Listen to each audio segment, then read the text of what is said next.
বড় ভাবির সাথে দেবরের তুচ্ছ ঘটনাকে কেন্দ্র করে ঝগড়া এবং মারামারিরকে কেন্দ্র করে একটি তাৎক্ষণিকভাবে সালিশ বসানো হয় এবং সেই সালিশে আলাউদ্দিন খান নামক পার্শ্ববর্তী একজন প্রভাবশালী দেয়া রায়ে সেই ইলিয়াসের বাবা তাকে জুতা পেটার ঘটনা ঘটান এবং এর কিছুক্ষণ পরেই ইলিয়াস বাজারে গিয়ে বিষের নিয়ে আসে। বিষ কিনে এনে তিনি তাৎক্ষণিকভাবে বিষ খান এবং বিষ খাওয়ার পর তাকে প্রথমে হাসপাতালে নেওয়া হয়। হাসপাতালে নেওয়ার পর তার মৃত্যুর ঘটনা ঘটে এবং সেই ঘটনাকে কেন্দ্র করে মাদারীপুর যে জেলা সদর হাসপাতালে এই লাশটি নেওয়া হয়। লাশটি ময়নাতদন্ত শেষে এখন বাড়িতে এসেছে, বাড়িতে কান্নার মাতম চলছে এবং এ ঘটনায় যারা এলাকাবাসী আছে তারা কিন্তু দৃষ্টান্তমূলক শাস্তি দাবি করেছেন, কারণ এইভাবে একটি পারিবারিক দ্বন্দ্বকে কেন্দ্র করে তাৎক্ষণিকভাবে এসেই যেই প্রভাবশালী এই রায়টি দিয়েছে সেই রায় দিয়ে তাৎক্ষণিকভাবে তাকে জুতা পেটার ঘটনা ঘটে এবং জুতা পেটার ঘটনার পরে সে অপমানিত বোধ করে এবং অপমানিত বোধ করার পরে কিন্তু তিনি এই বিষপানে মৃত্যুবরণ করেছেন বলে অভিযোগ উঠেছে এবং এই অসহায় পরিবারটি জুড়ে কিন্তু এখন শোকের মাতম বইছে, কারণ এই ইলিয়াসের দুটি ছোট্ট মেয়ে সন্তান রয়েছে। ইলিয়াস দিন আনে দিন খায় এবং তিনি এলাকায় অনেকটা সহজ সরল হিসেবে পরিচিত ছিলেন, কিন্তু তিনি এই যে জুতা পেটার যেই ঘটনা এটি কিন্তু চরম অপমানিত হন এবং অপমানিত বোধ করার কারণে তিনি আত্মহত্যার পথ বেছে নেন বলে তার স্ত্রী এবং স্বজনরা এবং এলাকাবাসী অনেকেই অভিযোগ করছেন। এ ব্যাপারে তারা দোষীদের দৃষ্টান্তমূলক শাস্তি দাবি করেছেন। গায়ে হাত দেওয়ার পরে যেরকম আমার অনেক মারছে, মারার পর আমি আমার স্বামীর কাছে ফোন দিছি, আমার নন্দের কাছে ফোন দিছি, এরপর মনে করেন আমার শ্বশুরে ঢাকা আছে, আমার শ্বশুরের কাছে ফোন দিছি, আমার নন্দে ফোন দিছে যেরকম ওই দাদার কাছে, আমি দাদার কাছে যাইও না, ফোনও দেনি, ফোন দিছে যে উনি কি করছে আমি বলতে পারি নেই যে ওখানে যান। পরে আমার শ্বশুরে আইসে, আমার শ্বশুরের কাছে কম আর দেখি দাদাই আইসে এদিকে আসার পরে যেরকম আমার শ্বশুরের কাছে কইছি দেখেন আমার এরকম ভাবে মারলো, আমি অনেক কান্নাকাটি করছি, চিল্লাচিল্লি করছি, মারলো। এরপর যেরকম আমার শ্বশুর চারটা জুতা বাড়ি দিছে আর ওরা দিয়ে আমার কাছে মাপসা হয়েছে, তুই তোর বড় ভাইয়ের গায়ে মারছিস, তুই মাপসা, তোর মার সমান বয়স তুই মাপসা।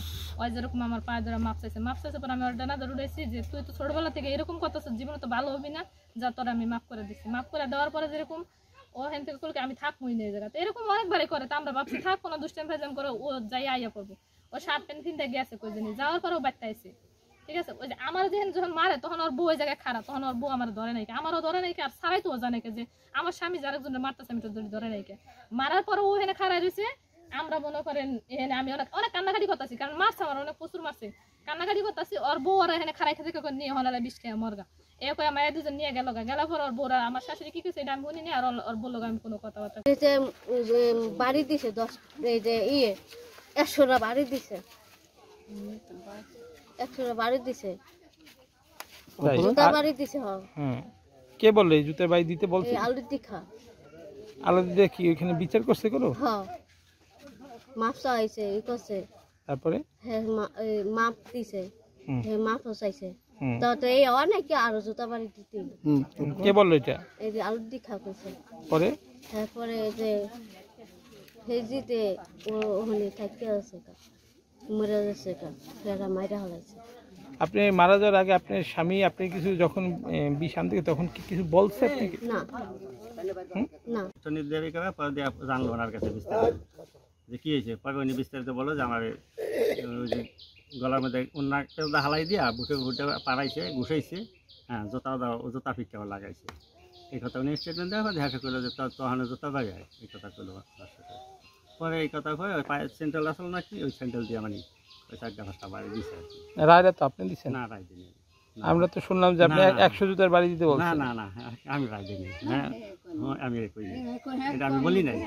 মারামারি হয়ে গেছে গা, তখন মনে করেন ওই অরণ্য করছে কি ওই আলো দেখা বলে 100 জুতার বাড়ি অর্ডার করছে, 100 জুতার বাড়ি অর্ডার করছে। পরে ওই মারামারি ওরা দিছে, জুতার বাড়িও দিছে। জুতার বাড়ি দেওয়ার ফলে ক্ষেত্রে ও আমরা যেটু জানা শরীফ ও বিষ খাইছে, ওই কীটনাশক সারের যে কোনো একটা বিষ খাইছে, বিষ খাইয়া মনে করেন মারা গেছে। মারা যাওয়ার পরে মনে করেন দেখা যাইতেছে যে মনে করেন মারা যাইব বাপ এমন কালে মনে করেন ও যে খাইছে ঘরের ভিতর কেউই কোনো কিছু দেখে নাই, কেউই কোনো কথাবার্তা ওর হনে নাই, ওর মা বাপ কে কোনো এটার রূপ হইতে নাই।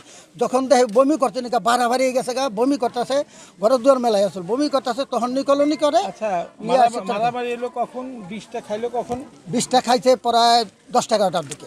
আর মারামারি এলো কখন? মারামারি হইতে তো সকালবেলা বরে মারামারি হওয়ার পরে ও বাজারে গেছে। বাজারে বিচার এলো কখন? বিচার হয়েছে, তো বিচারের পরেই তো ও বাজারে গেছে গা। এরপরে ওর বাইর লোক মারামারি হয়েছে, ওর বাইর ওরে মারছে, ও নাকি বলে মারছে শুনলাম। শোনার পরে ওর বাপে আইছে, ঢাকা ছিল, ঢাকার থেকে আসার পরে ওর বাপে গেছে, ওই বসে বইয়া ডাক দিছে যে এই পাশে আলাউদ্দিন খারে ডাক দিছে। আলাউদ্দিন খান যাইয়া বলে কইছে 100 জুতার মারি মানে। এরপরে এই পায়তন জুতা খুললা শুরু করছে বাড়ি, জুতাটা পিড়াইছে, কতক্ষণ পিড়াইয়া এরপরে মাছ চাওয়া হয়েছে এই বাড়ির কাছে।